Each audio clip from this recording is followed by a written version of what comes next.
This desk behind me is a sit-stand desk that's 55 inches long, and it only costs $350. Is it worth the price tag?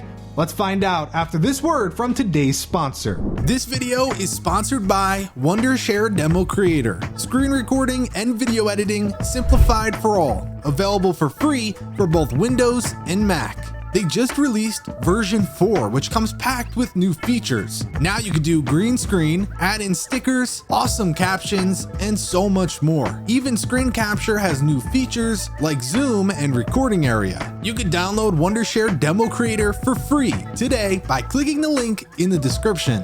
All right, so we are on the Flexispot website. This is the EN1-55. As you can see, it's listed on sale for $350 with an MSRP of $380.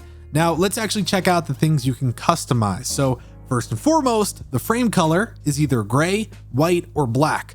I have the gray version, and then for tabletop, I have the white version, but you can also get black, mahogany, and maple. Now let's quickly go over the actual specifications. First and foremost, lifting mechanism. It's a single motor. It'll go as low as 29 inches or all the way up to 48.6 inches. And the lift speed is 1 inch per second. The weight capacity is 154 pounds, and don't you dare put something that's 155 pounds on there. The desktop size, as you know, is 55 inches wide, 28 inches deep, and the noise level is apparently under 50 decibels, but I don't have the tool to confirm that.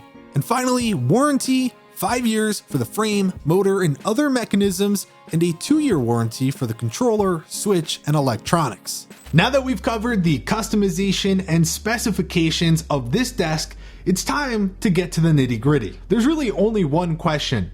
Is it worth the price tag? And in this case, $350. Yeah, it is a bit tricky to review a desk because there's only so much to talk about, but I do want to make note of 2 cons. Con number 1 is the assembly process. Now, the good thing is that they can just make some quick changes to the actual directions, and this con wouldn't be a problem anymore, but I don't know if they are going to make the changes. However, I did let them know, and they were receptive, so that's good to know. If you watched my previous video where I put the desk together, you would see what I'm talking about. It's really not the end of the world because the pieces go together and that's great. It's just frustrating more than anything. Now, con number 2, to me, I do think is a big deal. I'm sure some people are going to roll their eyes, but with a desk like this, really the only part that kind of stands out between competitor and competitor is the keypad. And in this situation, the keypad is extremely tacky. The Flexispot branding just doesn't look too great, and overall the design is really boring. However, if you're getting a budget desk, you probably don't really care, and I can understand that. However, my problem with the keypad goes a little bit further than just the actual cosmetics. What I'm talking about is right now, if I wanted to go up or down, I wouldn't even know if my finger is hovering over a button. The buttons need to be extremely tactile, and I'm not saying that just so,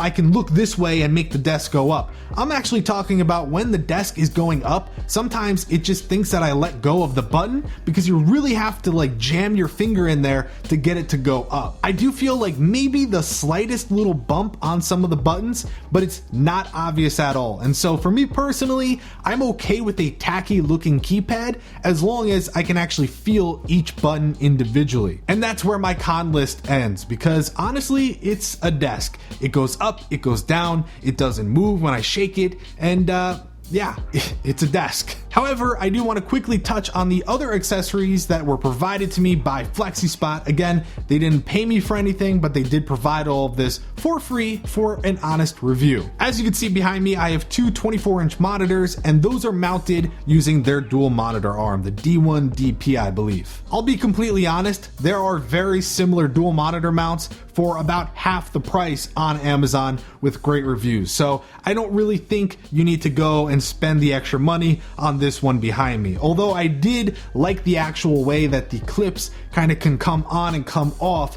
the monitor arm themselves. However, do I think that's worth the price increase? No, I don't. The next product is the vertical mouse, and honestly, this was pretty interesting to use because I've never tried one before, and yeah, it's not that weird, it's just different.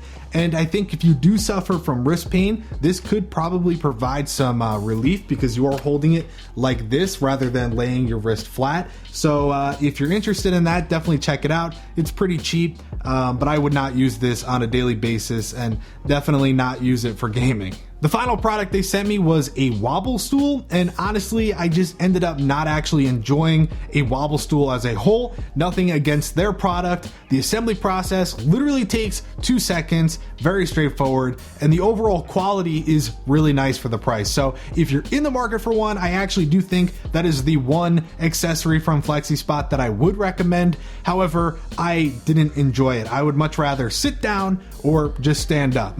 So there you go. The $350 desk from Flexispot is definitely worth it. The only thing I could possibly say is if you need something to support a substantial amount of weight, this isn't going to work since it's only a single motor, and I think it's 154 pounds it supports. So just keep that in mind if you're putting a PC on and a whole bunch of like heavy monitors and crazy stuff like that. But I'm sure 154 pounds is a good enough number for most people. I'm going to leave a link to Flexispot down below in the description, but I do want to reiterate that there are a lot of similar companies with similar desks for similar prices, and this is the only budget one that I have really reviewed. I've received quite a few sit-stand desks, but this is the cheapest one by far. So if you want other recommendations, I'm not going to be able to give it to you until I check those out. So with that said, guys, thank you so much for watching this video. My name's Matt Philly, and I'll catch you on the flippity flop.